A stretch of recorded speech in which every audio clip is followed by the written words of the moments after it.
Guys, അപ്പോൾ കഴിഞ്ഞ ദിവസമാണ് ആൾ ഇന്ത്യൻ ഫുട്ബോൾ ഫെഡറേഷൻ്റെ എക്സിക്യൂട്ടീവ് കമ്മിറ്റിയുടെ എമർജൻസി മീറ്റിംഗ് കഴിഞ്ഞത്. മെയിനായിട്ട് ഈ ഒരു മീറ്റിങ്ങിൻ്റെ അജണ്ട എന്ന് പറയുന്നത് ഇന്ത്യൻ സൂപ്പർ ലീഗിൻ്റെ ഭാവിയുമായി ബന്ധപ്പെട്ട വിഷയങ്ങൾ ഡിസ്കസ് ചെയ്യാനായിരുന്നു എങ്കിൽ പോലും സൂപ്പർ കപ്പിൻ്റെ തീയതി നിർണ്ണയിക്കുന്ന അത്തരം കാര്യങ്ങൾക്കൊക്കെ തന്നെ ഒരു തീരുമാനം കൈക്കൊണ്ടിട്ടുണ്ട്.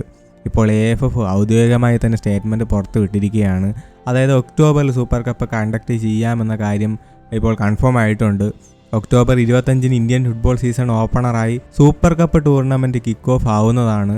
ഒരു മാസത്തോളം നീണ്ടു നിൽക്കുന്ന ഒരു ടൂർണമെൻറ്റായാണ് സൂപ്പർ കപ്പ് കണ്ടക്ട് ചെയ്യുന്നത്.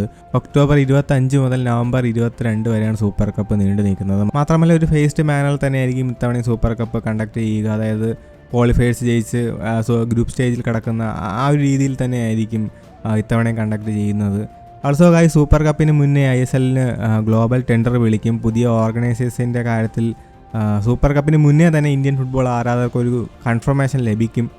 സോ അത്തരം വിഷയങ്ങളും ഒക്ടോബറിൽ തന്നെ ഒരു തീരുമാനം ഉണ്ടാകുമെന്നാണ് കരുതുന്നത്. അപ്പോൾ സൂപ്പർ കപ്പ് ഒക്ടോബറിൽ ആരംഭിക്കുന്നതാണ്. October 25 kick off. അപ്പോൾ ഗൈസ്, ഇതാണ് അപ്ഡേറ്റ്. അപ്പോൾ വീഡിയോ അവസാനിക്കുന്നു. അടുത്തൊരു അപ്ഡേറ്റ് ആയിരുന്നിരിക്കും. ബൈ.